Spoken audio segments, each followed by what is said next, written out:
Hola, en el séptimo episodio de la tercera temporada de Échale Morro por Influencer contamos con la presencia de Elisa Pérez Ramírez.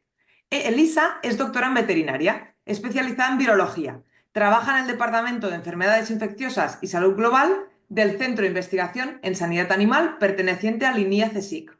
Su investigación se centra en el área de las enfermedades víricas zoonóticas, que tienen gran impacto económico y sanitario, como son, por ejemplo, la gripe aviar y la fiebre del Nilo Occidental.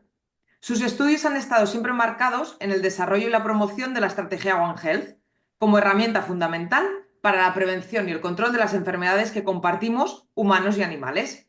Elisa desarrolla una intensa labor de divulgación y por eso está hoy aquí, porque habla de divulgación científica tanto en redes sociales como en medios de comunicación, radio, televisión y prensa. Estoy convencida de que la has visto en algún momento en estos años. Además, en diciembre de 2024, gracias a esta labor de divulgación científica, recibió un reconocimiento en el INIA.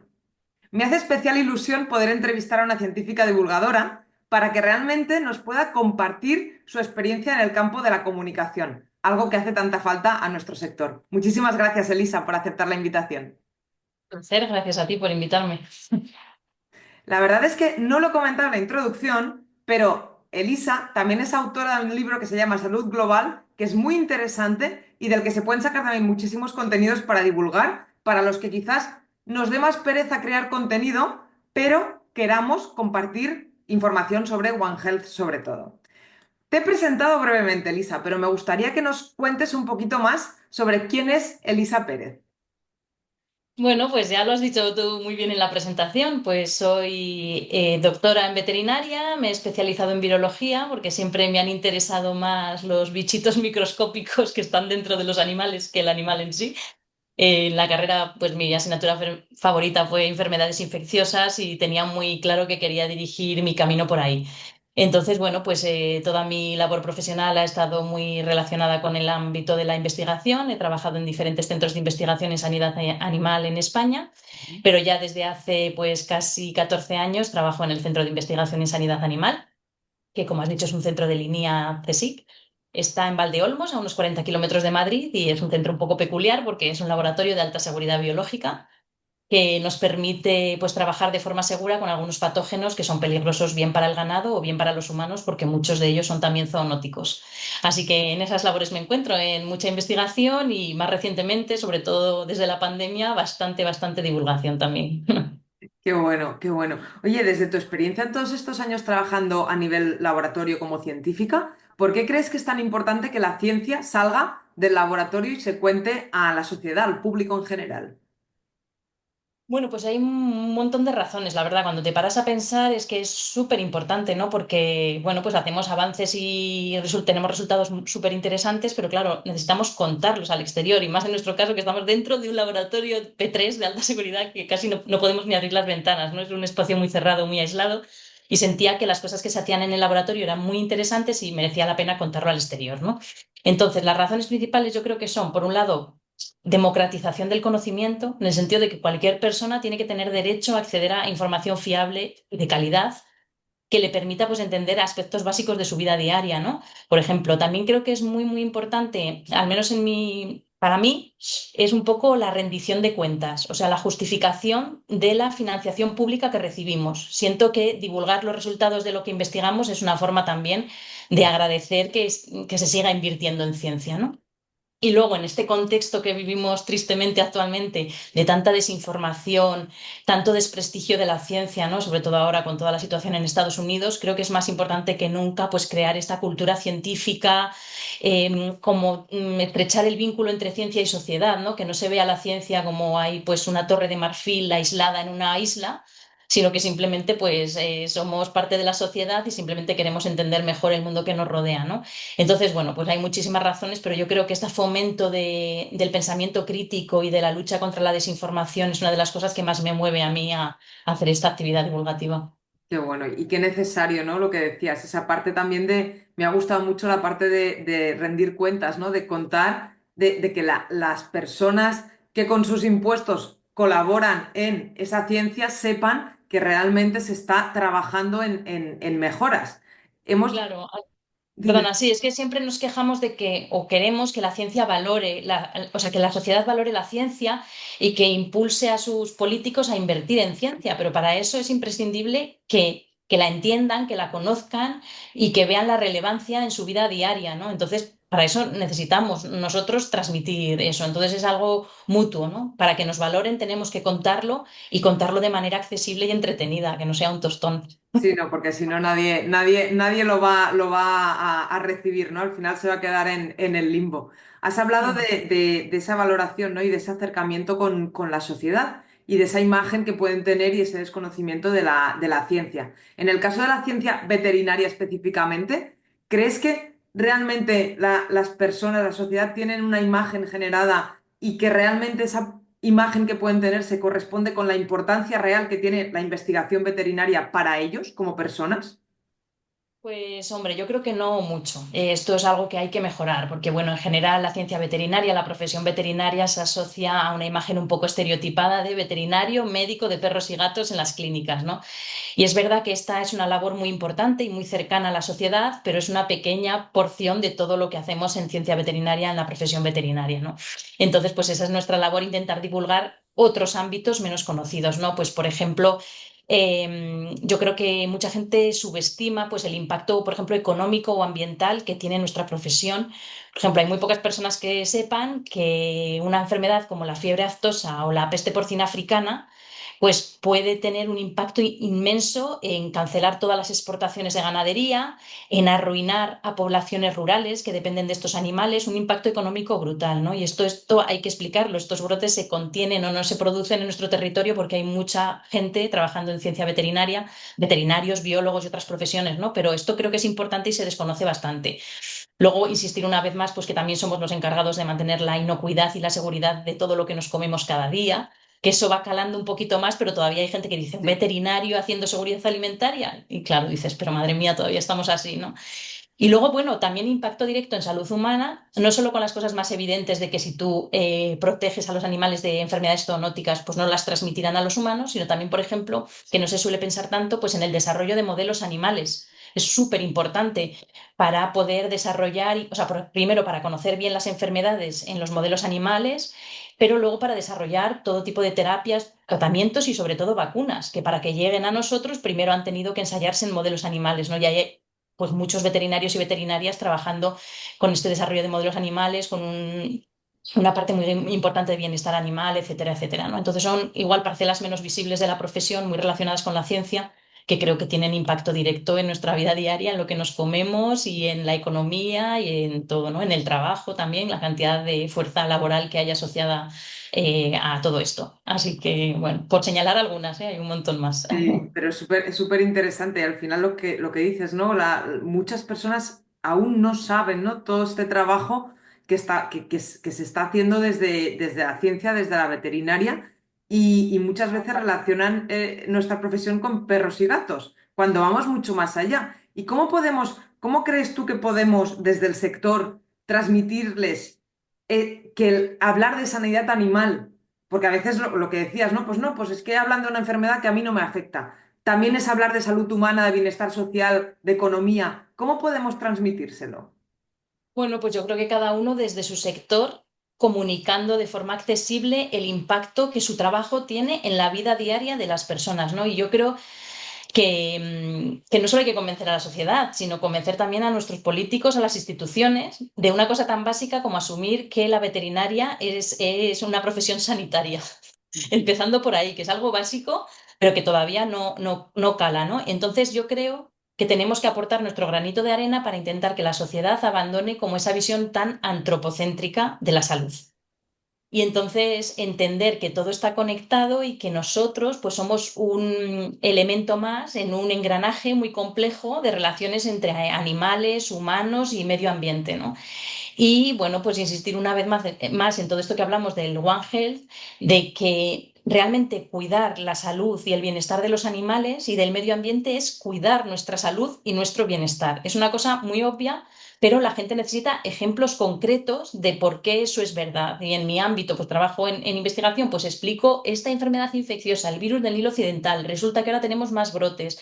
porque con el cambio climático el mosquito que lo transmite se ha establecido aquí y pues cuando hay temperaturas muy suaves en invierno nos preocupamos porque va a haber muchos más mosquitos en verano, entonces asociamos clima, medio ambiente a enfermedad. En tu caso, en porcino, pues un montón de cosas que ya divulgas en tus redes sociales, o sea, ejemplos concretos de esa conexión profunda, porque hablar en general pues es muy fácil, pero la gente se pierde y quiere ejemplos. Entonces yo creo que eso es lo que tenemos que hacer desde cada sector. O sea, insistir en esa interconexión, porque tendemos mucho a mirarnos el ombligo y pensar que lo que pase al medio ambiente y a esos animales pues, tampoco nos importa mucho, ¿no? Y claro, pues estamos muy equivocados y al final pues la naturaleza se encarga de recordarnos una y otra vez esa conexión, ¿no? Yo creo que con COVID-19 lo vivimos de forma bastante dramática, pero tenemos otros ejemplos de otras muchas enfermedades que dependen completamente de esa conexión entre los tres apartados y que requieren de una visión y de un trabajo multidisciplinar para afrontarlas, ¿no? Totalmente, totalmente. Y escuchándote pensaba, digo, ostras, porque al final, claro, se divulga, se comunica, se cuenta, pero como tú bien decías al inicio, también hay mucha desinformación. Mm, Y me eso gustaría es. preguntarte, si pudieras desmontar algún mito, algún malentendido, algún bulo, alguna fake news que circula sobre sanidad animal que sea común o que te hayas encontrado muchas veces, ¿cuál elegirías y por qué? ¿Cuál crees que sería el primero que te gustaría erradicar, hablando de Ya. enfermedades? Uf, hay bastantes cosas. Había pensado una cosa más global y un ejemplo más concreto, ¿no? En la parte más global me llama la atención que siga pensando mucha gente que la medicina veterinaria va siempre por detrás de la medicina humana. Es verdad que la medicina humana pues, recibe mucha más financiación, mucha más visibilidad, atención de los medios, etcétera, ¿no? Pero hay algunos ámbitos de medicina donde los veterinarios y veterinarias hemos ido siempre por delante.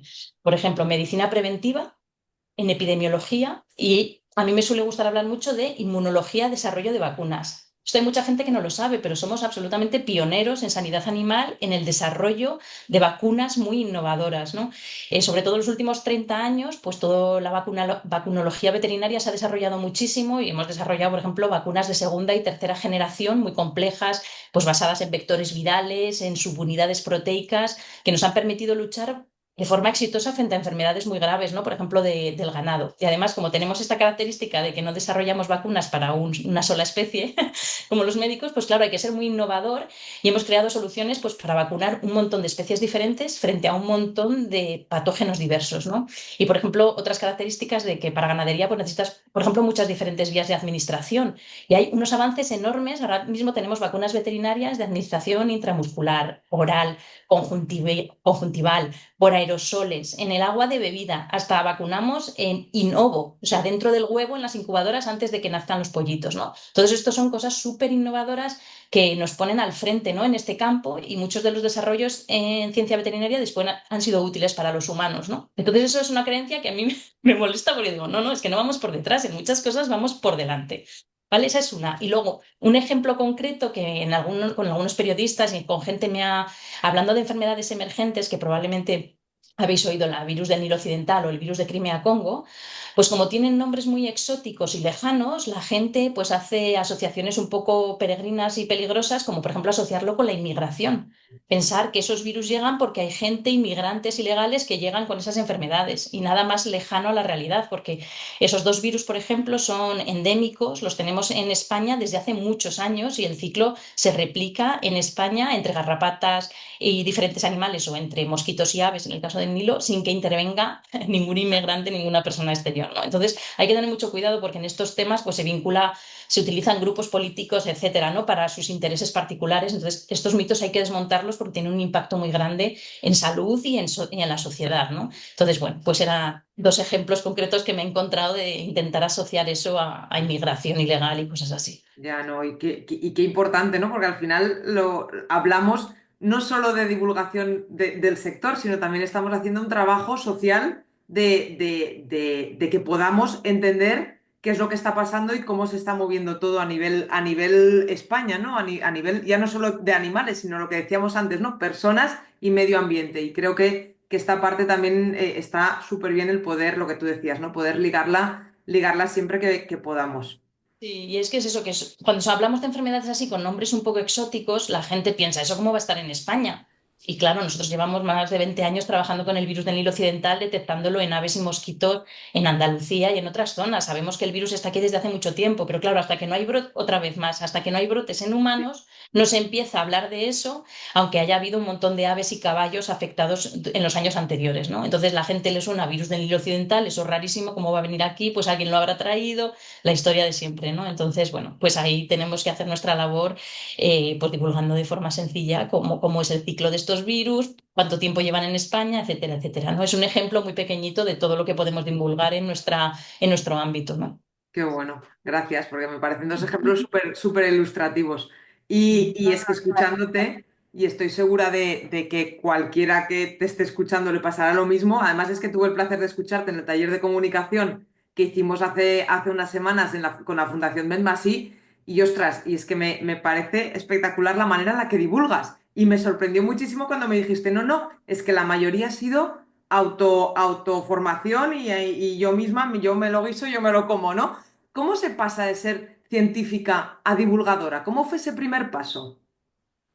Pues no lo sé, creo que fue como bastante natural. He estado repasando ahí en Twitter es donde yo hago más divulgación y así, y digo, a ver, ¿cuándo empecé yo? Porque ni me acordaba muy bien, ¿no? Porque y más o menos hace 10 años, en 2015 o así, yo usaba mi red de Twitter o X ahora, pues es para explicar un poco cosas. Pues iba a un congreso, por ejemplo, ¿no? Y iba haciendo pues un hilo así con las ponencias de los puntos más interesantes que me parecían de cada ponencia.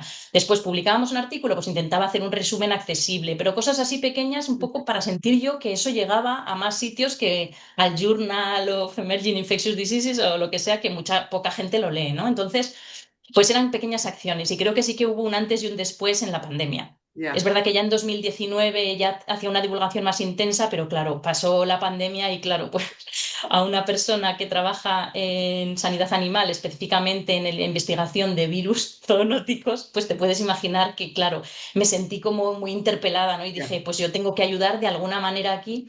Entonces, pues ahí empecé a hacer mucha divulgación, sobre todo de un tema que veía yo que nos estaba tratando mucho, porque obviamente estábamos todos preocupados en lo importante que era pues la enorme, intensísima transmisión entre humanos, ujú, pero empezaron a salir muchos casos en animales y yo veía que nadie ponía el foco en eso, ¿no? Y yo, sobre todo cuando empezaron los brotes en bisones, en granjas de bisones, en muchas granjas europeas, eran pues brotes muy graves, que había que sacrificar a todos los animales, que además los bisones transmitían el virus de vuelta a los humanos. Yo veía que era un tema de mucho interés y que no había prácticamente nadie divulgando de eso, ¿no? Entonces, pues empecé a hacer unos esquemas, resumen de todo lo que se sabía, pues en mascotas, esto en perros, esto en gatos, qué pasa con fauna silvestre, se ha detectado aquí y allá, qué pasa con los bisones. Y eso fue una bola que fue creciendo, creciendo y pues sentí que mi forma de ayudar en la pandemia, aparte de que estuvimos allí en el CIS haciendo un montón de PCRs para el Ayuntamiento de Madrid, ¿no? Porque los servicios hospitalarios estaban totalmente colapsados. Pero aparte de eso, sentí que era mi labor intentar explicar un poco qué estaba pasando humildemente. Claro, había muchísimos investigadores, muchísimos médicos haciendo una labor estupenda en redes sociales y en medios, ¿no? Pero pues bueno, yo tomé un poco esa parcela más del impacto que podría tener que el virus siguiera circulando en animales. Incluso cuando los humanos ya estábamos vacunados, pues seguía habiendo muchos animales silvestres, por ejemplo, en ciervos en Estados Unidos y en Canadá, el virus seguía circulando, qué impacto podía tener eso. Y bueno, pues ahí empezó. Y es que no sé explicarte el primer paso, fue una cosa natural de que yo fui contando cada vez más cosas y es verdad que sí que me di cuenta que tenía algunas carencias, sobre todo a enfrentarme a los medios de comunicación, que tenía mucho miedo al principio de meter la pata, todo esto, entonces bueno, sí que después he ido haciendo algunos cursos que ofrece el CSIC para ayudar a sus investigadores a enfrentarse de una forma más tranquila a los medios y todo eso. Entonces, poquito a poco he ido haciendo algunos cursos, pero es verdad que toda la primera etapa ha sido pues, una cosa natural que surgía de mí de intentar explicar de forma sencilla estas cosas. claro, para mí yo creo que ahí has dado en el clave, ¿no? En el momento en el que dices, siento la necesidad de compartir lo que yo sé para ayudar a que otras personas comprendan cosas que yo entiendo, ¿no? Ostras, y para mí yo creo, y a mí me pasó un poco lo mismo cuando empecé con mi proyecto, ¿eh? Yo creo que es ese punto en el que te das cuenta de que puedes ayudar y dices, ostras, ¿cómo me voy a quedar parada sin compartir eso que creo que puede ser útil, ¿no? Sí, especialmente aquí yo creo que me lancé más por la situación de emergencia que era, ¿no? En plan, todos teníamos una necesidad muy grande durante la pandemia hacer algo. de ayudar de alguna manera, ¿no? Entonces, bueno, pues yo intentaba contestar a algunos periodistas cuando me preguntaban sobre estos temas y empecé a hacer más así. O sea, creo que la pandemia me animó mucho más porque antes tenía más miedo y más dudas de tal, pero dije, es que esto es grave, o sea, es que aquí todos tenemos que intentar hacer lo que podamos, ¿no? Entonces, bueno, en cierto modo me vino bien, aunque luego fue una avalancha porque fue como un antes y un después. Pero bueno, me vino bien, aprendí muchísimo porque también las redes sociales eran otra cosa. En aquella época ha cambiado bastante la situación y era como un hervidero, aprendíamos muchísimo, había muchísimos médicos, urgenciólogos divulgando sobre estos temas, no sé. Fue súper interesante y aprendimos entre todos y cada uno aportaba ahí lo que podía, ¿no? Y bueno, pues después ya he continuado porque me he dado cuenta que eso tiene un impacto y que mucha gente te agradece lo que haces. Ostras, pues esto ya lo he entendido súper bien, o no tenía ni idea de que existían laboratorios de alta seguridad en España, o no tenía ni idea de que el CISA existía y soy de Madrid, cosas así que dices, pero, o sea, solamente que esta persona se haya enterado de que existimos ahí y que hacemos estas cosas, yo pues ya merece la pena, ¿no? Y pues es un trabajo de hormiguita poco a poco durante mucho tiempo, ¿no? Con constancia, porque hay que estar ahí, pues sobre todo antes de que empiecen los problemas, ¿no? Porque todo lo que hablamos siempre de la labor veterinaria de prevención, pues ir explicando a la gente estos riesgos y tal, pues antes de que ya pues haya una gran epidemia o una pandemia o cosas así, ¿no? Bueno, cultura científica, que la gente entienda los básicos de qué es una zoonosis, porque el impacto en el medio ambiente acaba afectando a las enfermedades y todas estas cosas. Qué bueno. Y en estos años que llevas divulgando, ¿qué es qué ha sido lo más bonito y lo más difícil que te ha pasado a la hora de comunicar ciencia en público? Uf, hay muchas cosas. A ver, lo más bonito, lo más inesperado y que a mí me ha gustado mucho hacer es precisamente esto que hablábamos del libro, ¿no? Porque el libro surgió de Twitter, es que es bastante increíble. Pero yo hacía esta divulgación y bueno, pues en un momento Ignacio López Goñi y Gorka Oribe, que son los otros dos coautores, que es catedrático de microbiología y catedrático de farmacia, pues me contactaron diciendo que tenían esta idea de este libro porque sentían que hacía falta hablar y divulgar más de salud global, de One Health en español, porque en español había pocas cosas a nivel divulgativo y que sentían que les faltaba claramente pues la pieza de sanidad animal y que pues por las cosas que habían leído sobre lo que yo divulgaba pensaban que podría hacerlo bien, ¿no? Entonces, claro, yo me quedé muerta porque, claro, no escribir un libro no entraba en mis planes. Además, acababa de ser mamá, bueno, la situación era un poco complicada. Pero me animaron mogollón y me dejaron bastante tiempo, la verdad, se amplió bastante el plazo y eso. Y pues bueno, pues eso surgió y la verdad es que es un libro que estaba muy bien, me hace mucha ilusión que haya muchos estudiantes de diferentes, de veterinaria, de biología, de ambientales que lo tienen, que me han escrito y bueno, pues es que eso surgió de la divulgación, si no, yo creo que nunca hubiera escrito un libro. Entonces eso pues muy bien. Y luego pues que te inviten a muchos seminarios y cosas de sanidad animal, pues siempre me hace ilusión, pero mucho, cada vez más me invitan a eventos en medicina humana, ¿no? A dar charlas en hospitales y eso digo, bueno, pues poco a poco esto va calando, ¿no? Y además ves que siempre les gusta mucho, les parece súper curioso las cosas que hacemos, o sea, hay como mucho desconocimiento en el mundo de medicina humana y cada vez hay más oportunidades de interacción, ¿no? Y eso me gusta. Y luego, pues sin más, también te lo conté un poquito en el curso en el que estuviste, las interacciones muy fructíferas que he tenido con muchos periodistas que no me esperaba y que hemos, casi no te digo amigos, pero que hemos hecho cosas muy chulas, donde yo he aprendido muchísimo de su trabajo, he empatizado mucho con su inestabilidad, con su estrés y con todo, de pedirte todo para ayer. Pero no sé, en general he tenido buenas experiencias con los periodistas y eso me lo ha traído también la divulgación, claro. Así que te señalaría esas como buenas y como malas, porque tampoco hay que hablar siempre de los mundos de Yuppie, esto siempre tiene una parte mala, que también lo hablamos en el curso, ¿no? Y es un poco los ataques, los haters, los ataques que recibimos haciendo divulgación científica, ¿no? No es una cosa que me haya pasado solo a mí, más de alrededor de un 51% de los investigadores españoles que realizan divulgación científica han sufrido algún tipo de ataque y especialmente, una vez más, pues las mujeres sufrimos un poco más en esto, ¿no? Y en esta encuesta que me gusta mucho, que publicó la FECID con el Science Media Center de España, pues veían eso, que más o menos un poco más de una de cada tres mujeres que hacían divulgación, pues decían eso, que habían recibido comentarios sobre su capacidad científica. Y luego comentarios sobre aspecto físico, ta, ta, ta. Yo en concreto sobre eso no, pero sí que he recibido, pues, tú qué habrás hecho para estar allí o tú qué sabes de esto, lo típico, ¿no? Entonces, bueno, pues eso no lo podemos obviar y negar. Esos haters y esa gente están ahí. Entonces, bueno, pues tenemos que recibir también apoyo de nuestras instituciones, ¿no? En esta labor de divulgación científica y, bueno, pues darles una importancia relativa, ¿no? Que eso no te frene para seguir haciendo divulgación, pero es verdad que esos ataques existen y que si además eres mujer divulgadora y científica, incrementan algo más. Así que eso es lo que te puedo señalar como negativo, pero en general lo positivo es muchísimo mayor. Qué bueno, qué bueno. Sí, sí, al final lo positivo es verdad que da mucho miedo antes de empezar porque parece que va a ser mucho más negativo, pero luego te das cuenta de que lo positivo compensa con creces este tipo de situaciones que son menos agradables, la verdad, porque es, pues eso, no es Claro, pero nada. eso también pasa mucho. Yo intento cuando viene alguien, oye, ¿qué tal? Para animarles, ¿no? Que lo Mm. hagan, porque inconscientemente muchas veces hablamos de, ay, pues yo tuve una experiencia negativa, me pusieron un titular que no sé qué. Y luego lo pienso y digo, pues que eso fue una vez de un montón de interacciones que han ido bien, ¿no? Entonces, pues así somos un poco los humanos, de acordarnos de aquello que nos sentó mal o tal y no hablar de todo lo bueno, ¿no? Entonces, eso yo creo que para animar a la gente hay que hablar mucho de lo positivo también, obviamente. Sí, Pues sí. sí, totalmente. Oye, ¿y hay algún tema que aún no te hayas atrevido a tocar, pero que lleves ahí con el run run en la cabeza de, jo, pues me gustaría hablar de esto, pero aún no me arranco, no sé cómo arrancar a hablar de esto?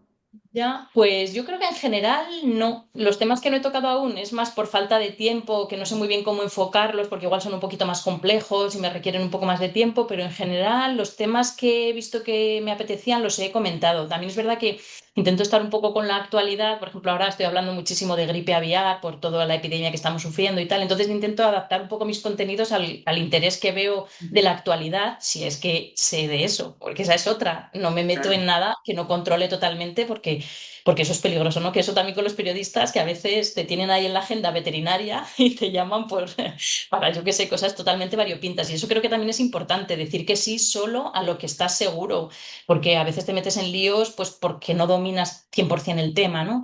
Entonces, bueno, en general yo creo que no hay ningún tema así que yo diga que me dé más miedo, que le esté dando más vueltas, ¿eh? Es más adaptarme a los temas que en la actualidad son interesantes y encontrar el tiempo. Al final es más el tiempo lo que me impide igual desarrollar alguna temática, pero en general hablo de lo que me parece importante y de lo que hacemos en el laboratorio.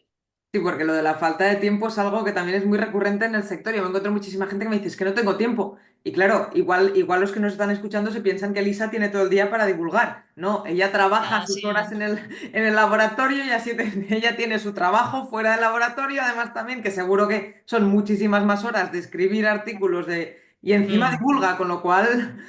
Claro, sí, lo del tiempo es, pues todos, es que, quiero decir que no podemos usar eso, esa como excusa para no hacer nada de divulgación, porque ¿quién tiene tiempo? Ya, Es que la sociedad estamos así tan locos, ¿qué persona tiene tiempo? O sea, todos estamos estresados, entonces pues hay que como sacar pequeños, pues media hora hoy, 20 minutos mañana, o leo este artículo, me ha parecido súper interesante, pues es que ahora mismo voy a escribir un tuit de 3 líneas con el resumen, porque si no lo haces ahora, no lo vas a hacer después. Y luego también yo que soy bastante perfeccionista, pues me he ido relajando un poco, ¿no? De pues ser un poco más natural y hacer una divulgación que igual no es súper perfecta, pero que es suficiente y que es mejor eso que no hacer nada. Entonces, bueno, pues hay que ir buscando, pero es verdad que lo del tiempo es una limitación muy grande que tenemos todos. También es verdad que a medida de hacer más cosas, tardas menos después, o claro. sea, vas cogiendo práctica y lo que te parecía un mundo, pues luego te cuesta menos. Es un ciclo infinito, por eso el primer paso es tan importante. Pero no esperar a tener tiempo porque eso no pasa. No, no, no, y ahora te estaba escuchando y digo, bueno, consejos, ¿no? Y has hablado de el lanzarse, no esperar a tener tiempo, lo que comentabas ahora, ¿no? Has hablado de hablar solo de temas que domines, que al final eso también hace que estés más segura contigo misma y te sientes más cómoda hablando de eso, con lo cual también te, estás un poco más relajada. Y Eso es. has hablado también de no ser perfecto, no querer ser perfecto, ¿no? Lanzarse para hacerlo, porque al final siempre es mejor eso que no esperar a que salga perfecto, porque tampoco, nunca hay tiempo y nunca está perfecto tampoco. ¿Hay algún otro Sí. consejo? Pues, a ver, yo creo que para nuestro ámbito más de investigadores y científicos, tener muy claro que tú no estás divulgando ni hablando para tus colegas. Eso nos cuesta mucho asumirlo. Bastante. Estás hablando para la sociedad en general, tienes que hacerlo de forma sencilla y accesible y quitarnos de la cabeza la idea de que contenido entretenido o accesible es incompatible con riguroso. Que eso me pasaba a mí un poco al principio. Querer ser tan rigurosa que al final pierde, o sea, es un tostón y no hay nadie que se lo lea, ¿no? Entonces, eso hay que trabajarlo, porque en la mente científica nos cuesta un poco así, pues, ay, pero este detalle, ¿cómo no lo voy a contar? Pues no lo cuentas porque no es tan relevante para la sociedad. Entonces, eso cuesta un poco y hay que trabajarlo, pero eso es muy importante, pensar que no hablas en un congreso para tus colegas científicos, hablas para la sociedad. Y luego, pues, obviamente, lo que hablamos de constancia y regularidad, porque no puedes escribir hoy algo y dentro de 5 meses otra cosa, y pues tienes que estar más o menos presente y disponible. Y luego, pues lo que hablábamos de no ser perfecto, también practicar el esto no lo sé. O sea, yo cada vez estoy más tranquila diciendo, es que esto no lo sé. Al principio me parecía un mundo, digo, ¿cómo me va a preguntar un periodista y yo voy a decir, es que no lo sé?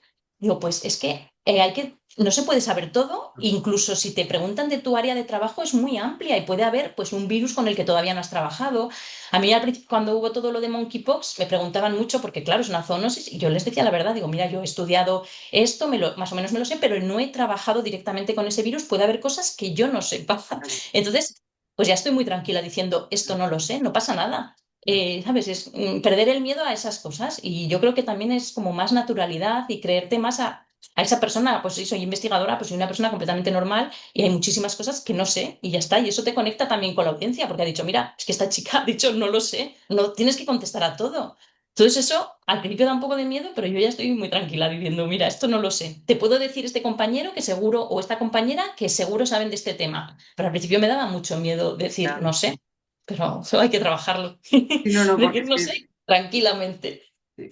Y porque parece que tenemos que saber de todo y es imposible, es lo que tú dices, estamos hablando de un campo súper amplio, o sea, es que hay muchísimas cosas y además, si intentas contestar algo que no sabes, entras en lo que tú decías antes, ¿no? Vas a acabar metiéndote seguro en un fregado Claro, que no vas a saber salir de ahí porque no lo sí. controlas.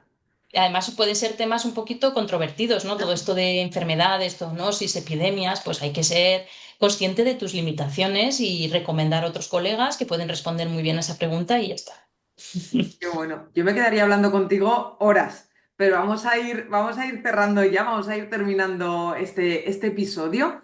Has hablado de que estás muy presente en X, yo sigo llamándole Twitter, X se me hace muy No, extraño. yo también, porque es que si no, ¿qué es? Si antes eran un tuit, ¿ahora qué Claro, son? ahora que es un X, yo qué sé, ¿qué es eso? No, no, yo sigo llamando Twitter. Pero es verdad que ya no es lo que era, ¿eh? Lo que hablábamos. Hay Ah, muchísima gente que se ha ido de X, han abierto cuentas en Blue Sky o así, pero ese ecosistema tan rico que había durante la pandemia entre se ha perdido. 2020 y 2023 se ha perdido un poco, ¿no? Yo sigo manteniéndome ahí porque creo que es importante que no huyamos todos. Tiene que haber ahí alguien haciendo un poco de divulgación pero es verdad que es un poquito el ambiente, hay mucha gente valiosísima que ya no está presente o que no divulgan. Pero bueno, yo creo que creo que es importante que sigamos en cierta manera presentes ahí la gente de la ciencia, porque bueno, ya sabemos quién es el dueño de X y lo que está pasando en Estados Unidos, ¿no? Con el descrédito y el desprestigio de la ciencia, y creo que es un poco nuestra parcela Sí, también seguir presentes allí, la resistencia. hay que seguir, hay que seguir. Cuéntanos dónde pueden encontrarte, cuál es tu usuario en X, tienes LinkedIn, estás en otras redes sociales. Sí, pues en X soy @Bureli, que todo el mundo me pregunta qué eso qué es, y es tan simple como Eli es de Lisa y Bur es que soy de Burgos. ¡Ah, qué bueno! No me quedé yo muy calva pensando en el usuario, pero claro, lo abrí en 2007, no me Ah, imaginaba que esto iba a acabar siendo una vía de divulgación científica, pero bueno, soy @Bureli en X, y luego también tengo cuenta en Blue Sky, aunque que igual también con Bureli, pero bueno, voy haciendo poquito a poco, intento que los contenidos estén también allí, pero hay menos interacción todavía en Blue ya. Sky, pues es la gente que se ha ido de X que está, pero bueno, estoy más o menos presente allí también, y luego en LinkedIn también, que he Ujú. empezado hace menos tiempo, como un año y medio o así, y me estoy muy sorprendida del impacto. No controlaba mucho, pero la verdad es que muy, muy bien. Y lo que me falta es Instagram, que ya sé que tú estás muy activa ahí, pero no me da la vida y yo ya las fotos y esas cosas. Está muy guay, ¿eh? Pero por ahora en Instagram no tengo cuenta. O sea que básicamente en X y en LinkedIn y bueno, pues en el libro y esas cosas. Nada, directamente TikTok, Elisa. Uy, no, Déjate de Instagram, ¿te directamente imaginas? TikTok y vídeos contando cosas. Ya, me encantaría tener tiempo y juntarme con gente joven y que me expliquen esas cosas, pero es que también hay que asumir las limitaciones Sí, en todo, en los conocimientos, en el tiempo real y en buscar un equilibrio, ¿no? Entre el trabajo, la familia, el ocio y todo eso. sí, al Así que bueno, final. yo por ahora con X, LinkedIn y así me conformo. Qué bueno. Y al final creo que es otro buen consejo también, ¿no? Tener claro el no querer abarcarlo todo, es decir, ser consciente de hasta dónde puedes llegar y hablando de la constancia, ¿qué constancia puedes mantener tú? Porque no te puedes, porque te pueden decir haz 3 contenidos al día, pero si tú puedes hacer uno a la semana, pues mejor uno a la semana que 3 al día y luego ya a la semana petar y no hacer nunca más nada. Sí, sí, es la planificación, ¿no? Como en todo. Entonces, bueno, pues creo que ahora mismo no puedo abarcar más y con lo que, bueno, luego pues claro, algunos contactos en medios, ¿no? Con entrevistas y tal, y bueno, intento equilibrarlo, que es un equilibrio un poquito loco e inestable, pero bueno, por ahora con esas redes sociales me conformo. Qué bueno. ¿Y el libro dónde pueden encontrarlo? Si alguien no lo tiene y quiere... Bueno, lo venden en Amazon, pero pues, como siempre es mucho mejor ir a tu Ah, es verdad. librería de barrio y si no lo tienen se puede pedir porque la editorial es Penguin Random House, que es Vale, bastante grande y sin problema lo envían. O sea que perfecto. es... Sí, Perfecto. Muy bien. Pues muchísimas gracias, Elisa. La verdad es que ha sido un placer compartir contigo esta entrevista y escucharte con todo lo que nos has compartido. genial, pues nada, yo encantada de estar aquí y nada, seguimos en contacto. Sí, y muchas gracias a ti que has llegado hasta el final de la entrevista, que nos has escuchado hasta el último minuto, hasta todo lo que hemos contado. Gracias también por seguir Échale Morro por Influencer. El mes que viene nos vemos con otra entrevista que creo que te va a sorprender y cualquier cosa, ya sabes, puedes escribirnos, que estaremos encantadas de contestarte y de compartir un ratito charlando contigo. Hasta luego. Adiós, chao.